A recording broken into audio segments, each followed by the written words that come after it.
Donald Trump has released a list of judges he pretends he'll nominate to the Supreme Court if he's elected despicable President of the United States. The list comes complete with Trump's personal assessment of the judges, so as a public service, we read the document to you now in full. Quote, I, Donald J. Trump, would make the following nominations of judges to the Supreme Court.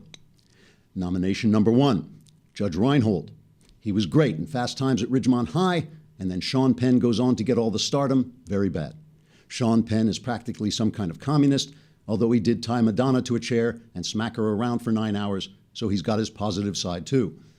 Still, I think Judge Reinhold would be better on the Supreme Court than Sean Penn because he's more mild-mannered and judge-like. Number 2, Judge Dredd. Very underrated judge, probably because the Sylvester Stallone movie didn't do so much business, but in real life, Dredd has been working as a street judge in Mega City 1, a very tough environment, very tough, and frankly, I think it's time he got a promotion. Some people might say he's not a real hero, just a hero in comic books, but by that logic, I'm not really presidential material. I'm just a guy who plays at being a businessman on television. It makes no sense, folks. It makes no sense. Number 3, Samson. Don't laugh. The man was judge over Israel for 20 years, and Israel, frankly, it's a mess. We're going to have to get the very best people to figure out what's going on over there, and starting with Samson on the Supreme Court, very good idea. Number 4, chocolate judge. Who doesn't like chocolate? I love chocolate. I have many, many chocolate friends. Although, wait, maybe it's not chocolate judge, it's chocolate fudge, so that wouldn't work because it's just a candy, so maybe it wouldn't be qualified for the Supreme Court. We'll set that one aside for now. It was just a suggestion. I disavow. Number 5, Diana Prince, also known as Wonder Woman. If you're looking for a justice, where better to look than the Justice League of America? Also, we need a woman on the list to stop crooked Hillary from playing the woman card, and Diana Prince is very smart, and frankly, she has a body that just won't quit, which, let's face it, doesn't hurt if you're trying to convince the other justices of something. But this proves I love women, and I have many, many women friends who will tell you how much I respect women, and Diana Prince is as real as any of them. Finally, number 6, I would nominate myself because I'm very smart, I have a very good brain, and when I pass a law, I think I'm the best judge of whether it's a good law or a bad law. This way, I can just pass the law and then make the decision, this is a good law, and that way we'll finally get something done instead of all this back and forth in Washington. It's a disaster, folks, an absolute disaster. Unquote. In an interview later with Sean Hannity, Trump was asked if he would promise to nominate one of the names on this list if he became president. Trump responded, what list? Trigger warning, I'm Andrew Klavan, and this is the Andrew Klavan Show. That one may have been a little too realistic. That was actually verbatim, the document that he... All right, we're going to talk about rape. Donald Trump cried rape, and it was, the Drudge Report stopped dead still, and this little siren goes off, and oh my God, he used the R word. So we're going to get to that in a minute. First, I don't want to manipulate anybody's emotions. You know, I want to be direct and everything. But yesterday, absolutely true story, absolutely true. Yesterday, I'm taking a hike in one of the parks we have here in LA. We have these wonderful parks that are built in canyons, so they go up and down, very beautiful views of the city and the canyons. And of course, as I'm walking, I'm composing the opening to the show in my mind. So I'm like a million miles away, and I'm kind of looking off into space.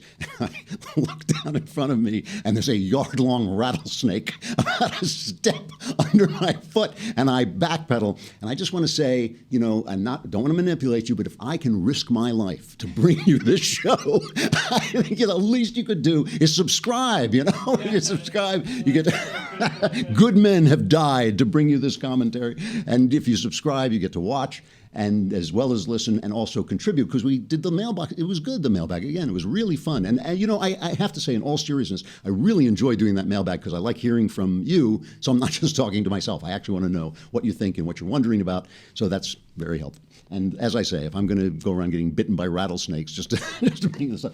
Also, I have to show this. I know I've mentioned this a few times this week, but if you can see this, if you're subscribing, I got yesterday the first reading copies. These are called ARCs, Advanced Reading Copies, of The Great Good Thing, a secular Jew comes to faith in Christ, and you can buy that pre-order. You can pre-order it on Amazon now, and it comes out in September, so just in time for you to sink into despair over the election. You'll have something to read. All right, we're going to talk about this rape thing, which is just really fascinating to me. But first, we have to talk about, I mean, this has been an interesting week all around. I mean, we really haven't talked about Donald Trump all week because of the chaos on the left, the chaos in the Democrat Party, and the scandals in the press and all this stuff have just been dominating the news. And yesterday, there's a new Fox News poll. Get this, okay? Donald Trump tops Hillary Clinton in a hypothetical head-to-head matchup, according to a new Fox News poll that also finds majorities of voters feel both frontrunners lack strong moral values and will say anything to get elected. They like that, though. They're not complaining, you know. If they could just have fewer moral values and say anything, they would vote for them more. But Trump now has a 45 to 42% edge over Clinton if the presidential election were held today. And I have an image, I think it's in there, that you can put up. It shows that he's overtaken her. He was down in April.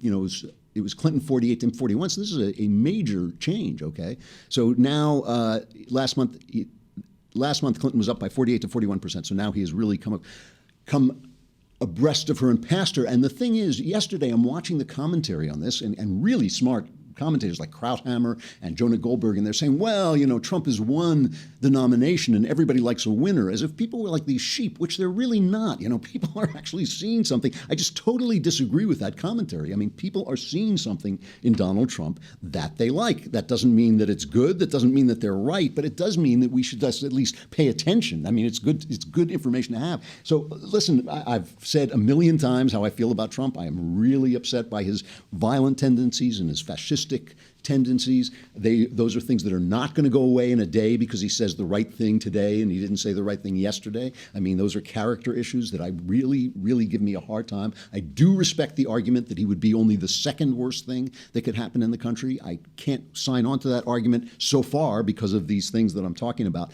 But I'm just trying to say that I think I understand why people watched him this week in these last couple of weeks and why they thought, yeah, that's not so bad. You know, that's not so bad. So let's take a look. First of all, this Supreme Court thing before we get to the sex stuff, although that's really what we want to talk about. But before we get to that, let's talk about the Supreme Court. He puts out this list of judges. Very big deal, as Trump himself might say. Big deal, very big deal, big deal. A lot of one-syllable words repeated over and over again, so everybody understands. He puts out a list of judges, and it is a big deal because the one thing that everybody is saying is we know we're going to get a left-wing judge from Hillary Clinton. We know we're going to get a left-wing judge from Hillary Clinton. And even if we had elected a conservative, we might not have gotten a conservative judge. I mean, Reagan put in Sandra Day O'Connor. You know, he also put in Scalia, I think it was. Bush, the first George Bush, put in Souter, an absolute disaster. David Souter also put in Alito, but that's 50%. That's one for two.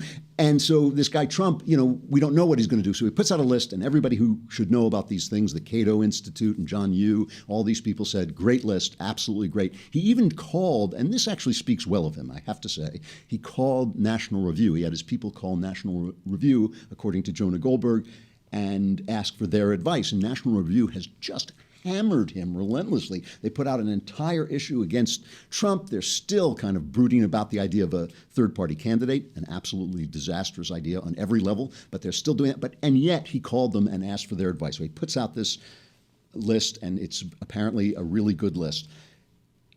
You know, I mean, I'm just saying that the experts on these things say these are all very conservative judgments. So why should we have any reservations? Why should that not convince us that maybe all will be well? Well, here he is yesterday. He's on Sean Trumpety, as we now can call him. Is that a little unkind? He's like, so Sean Hannity has him on, and he's talking about this list. Listen to this. One of the top things I would ask you often is your judicial philosophy. And you mentioned, as I said, Scalia and Thomas. They are what we call originalists, right. Constitutionalists. Correct. You are a constitutionalist.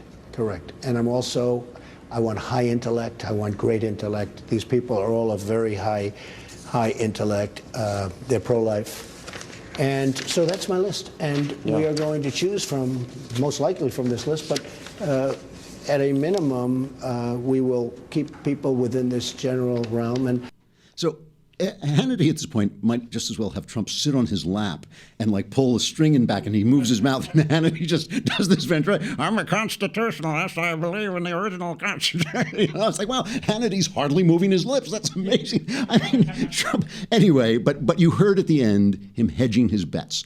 And we know that Trump's word is not good. We know his word is not good. And sometimes I have some sympathy with the things he says, like when he said, you know, my Muslim ban was just a suggestion, and everybody went up in arms. And he said, well, anything that the president says is just a suggestion. You have to pass laws and all this stuff. There's some truth to that, but we just know that he can change his mind at any minute. He was going to cut taxes, then he was going to raise taxes. Now I don't know what he's going to do. And this too, he left himself a lot of wiggle room to just sort of say, well, it's going to be the general realm, you know, it's like whatever, the general. But the other thing about this, and this is a genuine objection, that thing that Hannity was doing where he's saying, you know, you're a constitutionalist, you know, originalist, right? Yeah, I'm an original. You know, let's go back. This is just a couple months ago, Good Morning America. After he talked about the Muslim ban, Hillary Clinton said, oh my gosh, you know, what kind of Supreme Court justice would this monster nominate? And so here he is. He's asked about this on Good Morning America. I do want to get your reaction, Mr. Trump, to something Hillary Clinton said just this week. She said, quote, ask yourself, what kind of justice would President Trump appoint, or for that matter, Attorney General, citing your belief that Muslims should be banned from entering this country because of their faith? She said, as scary as it might seem, you have to ask yourself, who would he appoint? How do you react? Well, I'd probably appoint people that would look very seriously at her email disaster because it's a criminal activity, and I would appoint people that would look very seriously at that to start off with. What she's getting away with is absolutely murder. You talk about a case. Now, that's a real case. Now, nothing seems to be happening, but you can also poll people on that, and you see what happens on that because that is a real case. And if she's able to get away with that, you can get away with anything. So, guy has no clue what a Supreme Court justice does for a living. Right? He has no idea. They're going to appoint people to the Supreme Court who are going to hunt down Hillary for her email. You know, they're not going to decide on the constitutionality of laws or anything like that. They're going to hunt down Hillary. He has no clue. And he did it again on one of the debates with Ted Cruz. You know, Trump's sister, what's her name? Marianne Trump Barry, I think it is, Marianne Trump. She's a U.S. Circuit, she's a federal judge. She's a U.S. Circuit Court of Appeals judge. It's like they never sit down at Thanksgiving and ask and say, so sis, what do you do for a living? No, when Cruz attacked the decision that she made, here's his response. Here's Trump's response. He's been criticizing my sister for signing a certain bill. You know who else signed that bill? Justice Samuel Alito, a very conservative member of the Supreme Court, with my sister signed that bill. So he has no idea that like judges sign bills now. You know, they persecute Hillary, they prosecute Hillary Clinton, and then they sign bills. So I mean, are there no like Trump family dinners where they sit around really and say like, you know, so sis, what exactly do you do for a living? You know, what is that? And about these Supreme Court justices, what do they do? Doesn't happen. Okay, so this is why, you know, it's kind of laughable. I mean, look. I respect the fact that Trump had the intelligence, the political intelligence, to address this problem. This gives cover to Paul Ryan. It gives cover to all the Republicans who are holding back but have nowhere else to go. And this third-party thing is a really bad idea for any number of reasons, but most of all because it won't work. It won't do anything. We have these two choices, these two bad choices, and we either have to decide to sit it out and vote through third party or write something in, or we have to decide that one is worse than the other. That's all there is to it. You know, I mean, it's like this is the way it is, and it's not finished yet because we don't know what's going to happen with Hillary. There's still some surprises coming down the pike. But okay, so he made a smart move, and I think this is going to help the Republican Party to come together. So now let's go back and talk about this thing about women, because this has been a big, I mean, the Times basically blew itself up. The New York Times basically blew itself up, pardon me, with this story about how Trump treats women. I mean, they just bannered it with a headline, crossing the line. And then when you read the story, by the way, it you know, it was just a billionaire, you know, messing around with girls who want to be with billionaires, with pretty girls who want to put on bathing suits for billionaires because it's fun. You know, that's the thing they do. So Now, today, they published the letters of reaction. And by the way, the New York Times doesn't have much readership, but it's much more powerful than it ought to be. You know, New York Times sets the budgets for newspapers and television news throughout the country. Every day, it's called a budget in the newspaper business. A budget comes over and it says what we're going to cover and how much space it's going to get. That's why it's called a budget. You know, how much space it's going to get and what we're going to do. And I have been in newspaper offices when the New York Times budget comes over. And if their lead story is Trump did this, that's what that little newspaper, who's kind of taking guidance from this big newspaper, is going to do. And a lot of the times, these guys are liberals, but they don't really know they're liberals. You know, when I was researching my novel Empire of Lies, I went to the local newspaper, the Santa Barbara News Press, and I was talking to a really nice guy who was the editor there. And he said to me, you know, why do you think we're biased? Because I mentioned that I thought the paper had a left-wing bias, which it did. So why do you think we're biased? And while he's talking, the New York Times budget comes over. And he hands it to his sub-editor, and the editor goes out to set the budget of their newspaper. And I said, that's why. That's a left-wing newspaper setting your budget. And his face fell. I mean, it hadn't even occurred to him that the New York Times was not somehow the voice of God. So the New York Times has power. And they put out this article, and it just made them look ridiculous. The women that they interviewed came out and said, no, Trump was a gentleman. He was nice. At one point, one of them said that, you know, he changed over the years as he got divorced. And this happened to Clarence Thomas, too. You know, when guys get divorced, they get angry. They get angry at the women, and you talk to their ex-wives, and you don't think they're angry at men and saying things about men. Yes, they are. So that's like a personal thing that bleeds into your public life. So now today, the New York Times publishes letters. And you got to hear some of this. And some of it is like, you know, Trump would call somebody hun or baby or comment on her looks and all this stuff. So here's a letter. A significant amount of Trump's behavior would be actionable under the sexual harassment policies of almost any for-profit or nonprofit organization in America. If he worked in my institution, he would be fired for cause. Well, that just shows you what uptight, like, little guy you are. Here's another one from a woman named Patricia Sears in Ottawa, Canada. I need a shower after reading this, but there is nothing here to surprise any woman who was in the workplace in the 1970s to 90s. So here's a woman who needs a shower. No, I mean, it was like saying, you know, she has to wash this normal behavior off herself. It would be hard to find a man in the world, says Tony from New York, that hadn't slipped and called a woman hun or sweetie. And I love that word slipped. Like, to call a woman hun or sweetie is like the worst thing you could possibly do in the world. Anyway, you know, somebody says, don't go after the fact we have pageants, because Trump ran those beauty pageants. Don't go after the fact that we have pageants with women paraded in swimsuits. Go after the guy who owns the pageant. Well, why go after anybody? People like pageants. Women like being in pageants. Men like watching the pageant. What is the problem? It's like ordinary life. Camille Paglia comes out in Salon, and Camille Paglia must be a thorn in the side of the left. She's a lesbian feminist who thinks the feminists are awful. And she comes out and she says, blame for this fiasco falls squarely upon the New York Times editors who delegated to two far too young journalists, Michael Barbaro and Megan Twohey, the complex task of probing the glitzy, exhibitionistic world of late 20th century beauty pageants, gambling casinos, strip clubs, and luxury resorts. Neither Barbaro, a 2002 graduate of Yale, nor Toohey, a 1998 graduate of Georgetown University, had any frame of reference for sexual analysis aside from the rote political correctness that has saturated elite American campuses for nearly 40 years. Their prim, priggish formulations in this awkwardly disconnected article demonstrate the embarrassing lack of sophistication that passes for theoretical expertise among their overpaid and undereducated professors. Okay?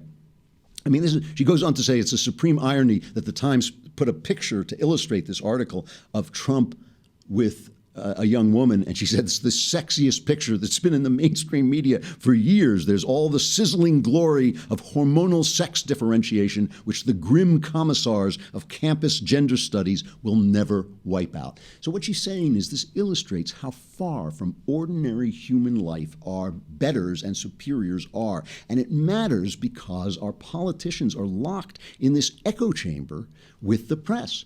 And it especially hurts the GOP. You know, you wonder why the GOP, once it won majorities in the House and Senate didn't do anything to stop Obama, it's because they can't hear your voice. They can't hear the voice of the people over the voice of the press, and the press is left-wing. That doesn't hurt the left. That hurts the left in different ways. It kind of makes them, when they get attacked, they're so shocked because they're never getting attacked. But it hurts the GOP because it cuts them off from the true opinions of people. They can't help but think. They, too, Paul Ryan, too, is getting the budget of the New York Times, and it's setting the budget of Congress. So now Trump responds to the article on, again, with Sean Hannity.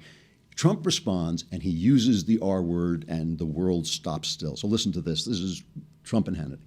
It's been a disaster for the New York Times because the New York Times is a whole big con job. But this is going to be the campaign. The Clintons are known for being very dirty. But the good thing about this sets the table. You know, this sort of sets the stage. People have seen this. People have seen Kerry. They've seen Roanne. They've seen others now that are coming forward that were mentioned in that story, which frankly wasn't even that bad, if you want to know the truth. It's not like, I hope that people that haven't read it. It was 20 pages printed. No, but I mean, in one case, I don't know, it's like minor stuff. I said to one of the women, I said, don't eat, you shouldn't have a piece of candy. Okay, that was... I tell my kids that all the time. How do you compare that against Clinton, okay, what Clinton's done? What about what Clinton's done? How big an issue should that be in the campaign? For example, I looked at the New York Times. Are they going to interview Juanita Broderick? Are they going to interview Paula Jones? Are they going to interview Kathleen Willey? In one case, it's about exposure. In another case, it's about groping and fondling and touching against a woman's will. And rape. And rape. And big settlements, massive settlements. $850,000 for Paula Jones. And lots of other things. And impeachment for lying. Smearing, besmirchment of women. And losing your law license. You know, he lost his law license, okay? Couldn't practice law. And you don't read about this on Clinton. So he says the word rape, and, you know, it's Drudge, of course, and Drudge is, you know, very supportive of Trump, obviously, and also very canny in the way it releases the news. But Drudge puts up his famous police siren going off, and he says, oh, Trump said the R. Why should anybody be shocked by this? Why should anybody be shocked? Clinton was accused of rape by women who, when you listen to them, don't sound crazy. They don't sound like crazy, vengeful women. They sound like women who have a grudge. You know, obviously it's he said, she said, I wasn't there, I can't prove anything. But it's worth, I mean, when you're talking about the fact that this billionaire had a model, a swimsuit model over his house and had her put on a bathing suit, which sounds like lots of fun to me. Look, is that the way I want my daughter to live? Is that the way I live? No, but I don't sit around telling people how to live. This is the way these people lived, and they weren't hurting each other. They were doing consensual stuff consensually, you know? This is what the entire feminist left said when Clinton was caught with Lewinsky, with Monica Lewinsky. Well, it was consensual. I would sleep with the president. They actually wrote articles saying this. You know, this is all consensual stuff. Trump wasn't doing anything. He has been accused of rape. Here's Juanita Broderick, who has, you know, she had a terrible story to tell. It made your throat clutch when she told it. Here she is talking to Aaron Klein, I think his name is, on his show, Aaron Klein's show, about how she feels about this New York Times article. Did they, Juanita, the New York Times, contact you to investigate your accusations against Bill Clinton? No, they haven't, Aaron.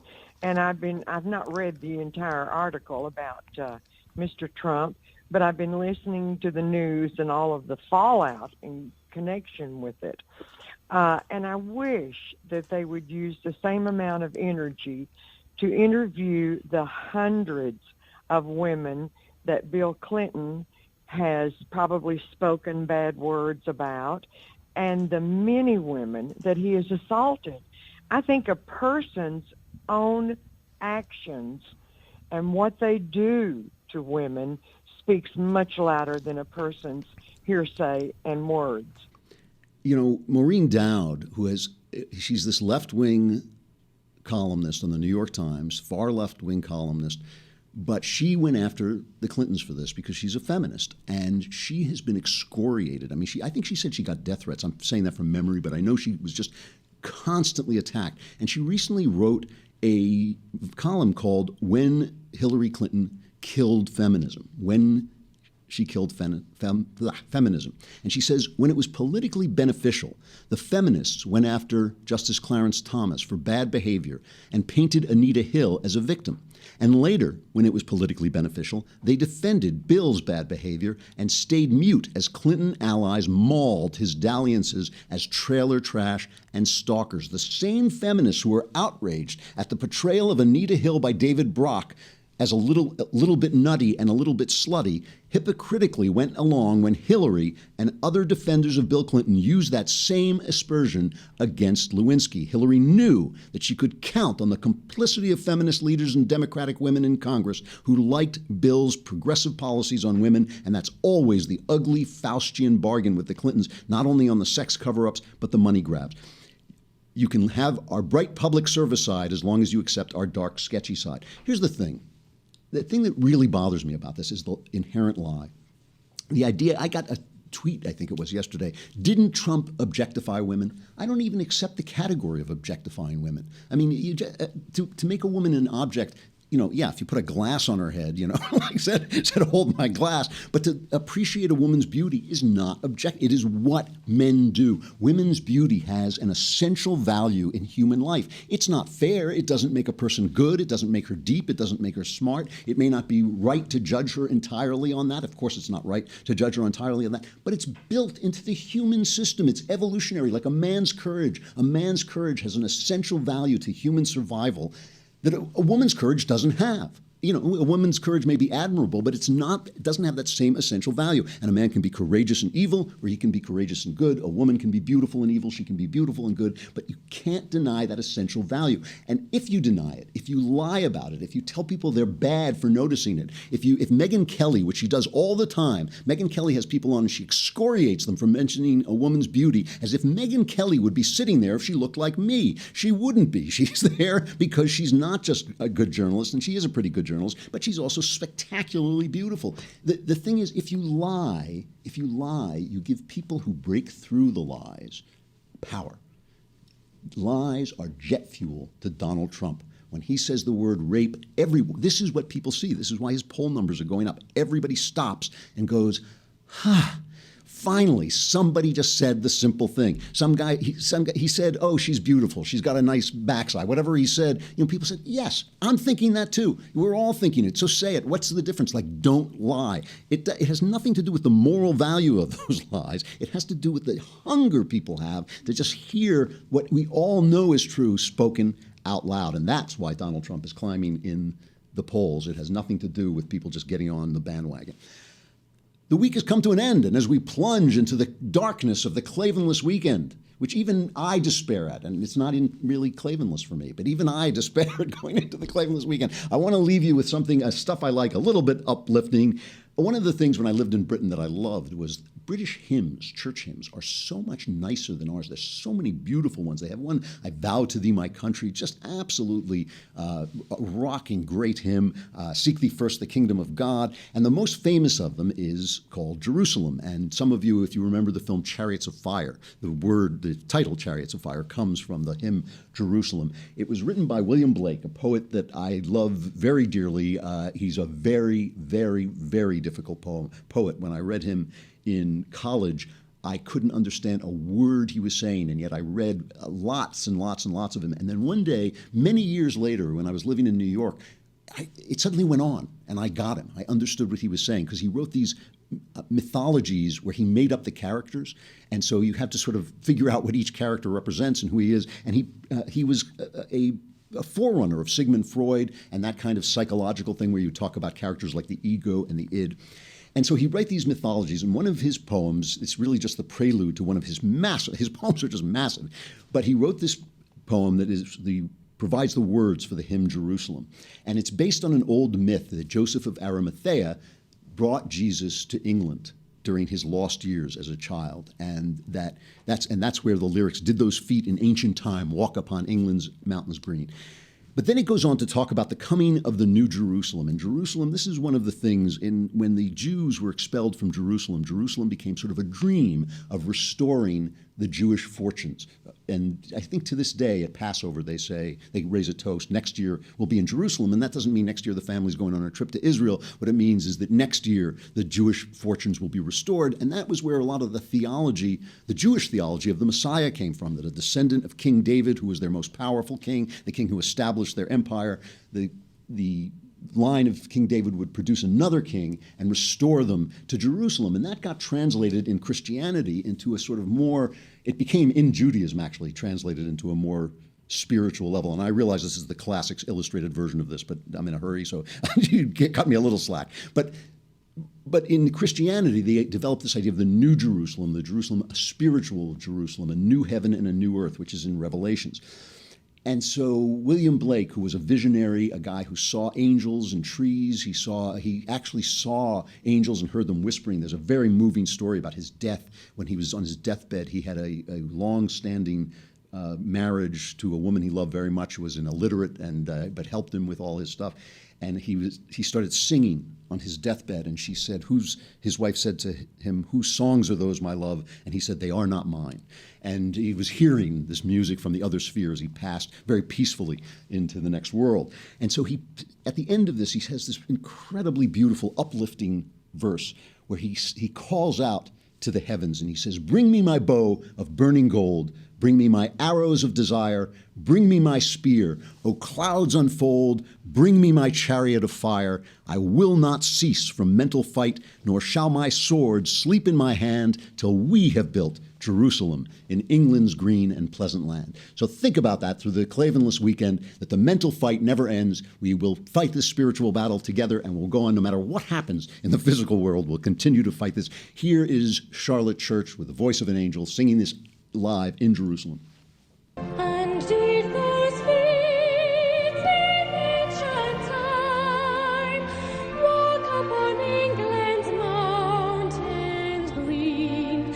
And was the holy Lamb of God on England's pleasant pastures seen?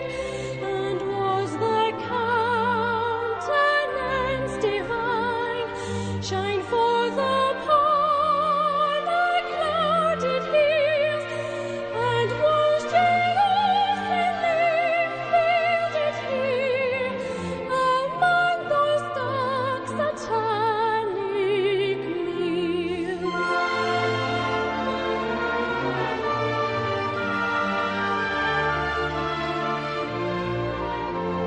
Bring me my bow of burning gold, bring me my arrows of desire, bring me my spear, clouds unfold, bring me my chariots of fire. I will not cease from mental fight, nor shall my sword slip in my hand, till we have built Jerusalem on England's green and pleasant land.